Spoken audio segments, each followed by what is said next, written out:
Yesterday, Trump gave a speech to a joint session of Congress, and the polls say he did a pretty good job. I agree with the polls. I think he did do a good job. Talked about a lot of stuff that I actually care about, and of course, the usual suspects made fools of themselves. This is probably going to go down really badly for the left because of the way they acted. They acted like they were at some kind of silent auction holding these paddles, which, of course, memers got a hold of and made them look absolutely stupid. Some of them are really funny, the things that they've written on the signs that the left was holding there. But they did some pretty disgusting things. One was this reaction that they gave to this little boy that's fighting cancer. Trump made him an honorary member of the Secret Service. Some of the reactions that the media and the Democrats gave this little boy are absolutely disgusting. This is going to bite them in the ass. I'm blown away by the way that they're acting, considering all three levels of government went to the right, and their polls, their popularity polling has never been lower. They've lost the plot, and they continue to double down on the things that lost them everything. It's actually kind of impressive.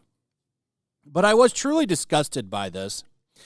This is from Donald Trump Jr. If you can't stand up and cheer for a kid with brain cancer being made an honorary member of the Secret Service, and you might be a deeply disturbed, effed up person. I agree with him 100%. They didn't stand for anything. They didn't stand for tax cuts, nothing. The only thing that they clapped for was the possibility of 5 more years of war in Ukraine. That's it. But this is the boy right here. What a strong, I'm going to play this clip. What a strong kid. These kids with cancer, the strength that a lot of these kids have is really impressive. I want to play this for you.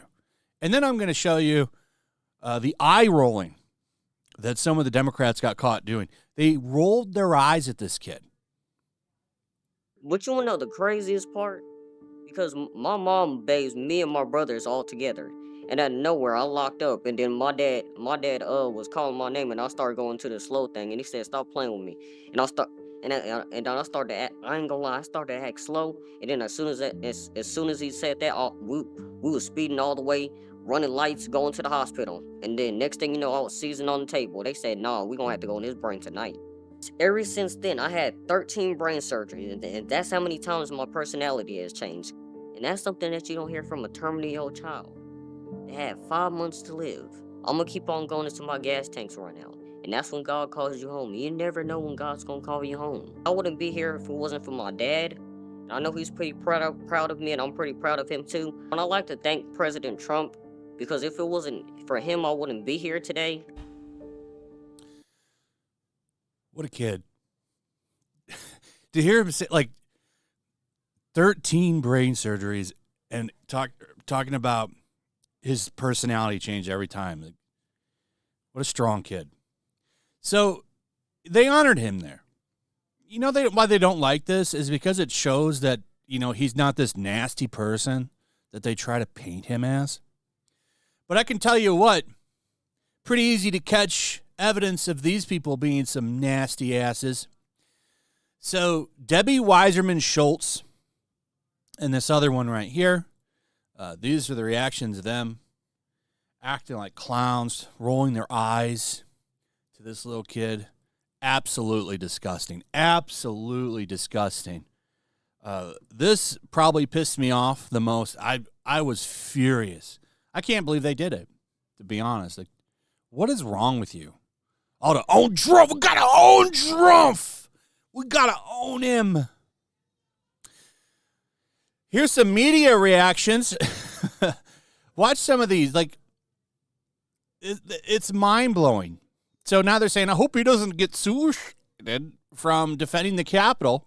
But I think this was a lesson in finding one thing that you let yourself feel. And I let myself feel joy about DJ. And I hope he's alive for another, 95 years, right? And I hope he lives and the life he wants to live. He wants to be a cop. He knows what he wants to do. And maybe when you have childhood cancer, that crystallizes for you. And I hope he has a long life as a law enforcement officer. But I hope he never has to defend the United States Capitol against Donald Trump's supporters. And if he does, absolutely, I hope he isn't one of the 6 who loses his life to suicide. And I hope he isn't one who has to testify against the people who carried out acts of seditious conspiracy and then lived as he died. Absolutely disgusting. And that's not the only one. Of course, Rachel Maddow had to give an unhinged take. The president made a spectacle out of praising a young man who's thus far survived pediatric cancer, as if the president had something to do with that. This was in the midst of him praising Doge. The Doge cuts, among other things, have cut off funding for ongoing research into pediatrics. He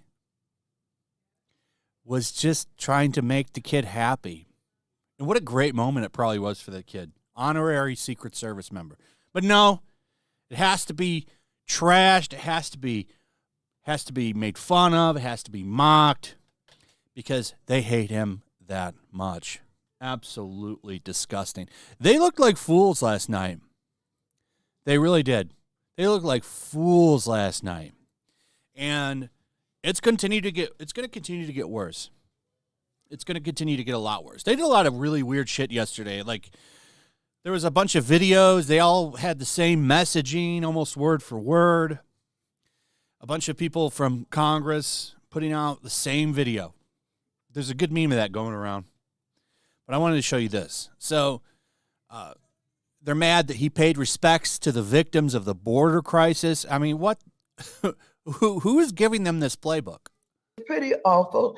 And I really did not like the way he used the tragic incidents and the families that were there, who, of course, appreciated, what they think is their president caring about what happened, to the 12-year-old and to. You don't care. You could have done something about it for 4 years and you did nothing. You did nothing. All it took was a little bit of a executive order making, and we now have an extremely secure border, like the record lows for crossings right now. But these people did nothing. So how dare you even try to pretend you care about victims of the border crisis? You don't care. What you care about is that a lot of the little scamming bullshit that's been going on that I'm pretty sure a lot of you have had your hands in. The little pot is getting taken away. You don't like that. I really like that there's a lot of attention being brought to how much these people are worth now, given the salary that they get for working for the government. It's like 200-something thousand a year these people make, but somehow they're worth like $27 million. Let's be real. That's what you're really mad about. Others who were victims, and we all feel sad and bad for them. But he misused them. You could care less. He misused them. And what he did was he focused on them instead of focusing on the real issues that we're dealing with now. It's pretty. These people are clowns, man. But keep it up. These are legitimate numbers. Like all the polls, even CNN polls, are polling that he did a good job yesterday and that people actually like what he's doing. And they don't know how to handle this. So instead, they continue to quadruple down on bullshit nobody cares about. That Protect Women bill that no Democrats voted for the other day. That shows you how much they actually care about women. Anyway, that's pretty much it. Let me know what you guys think about all of this. I'd like to hear from you. Also, if you would, please like, subscribe, share the video. Make sure you're still subscribed. Hit that notification bell, and we'll see you on the next one. Peace.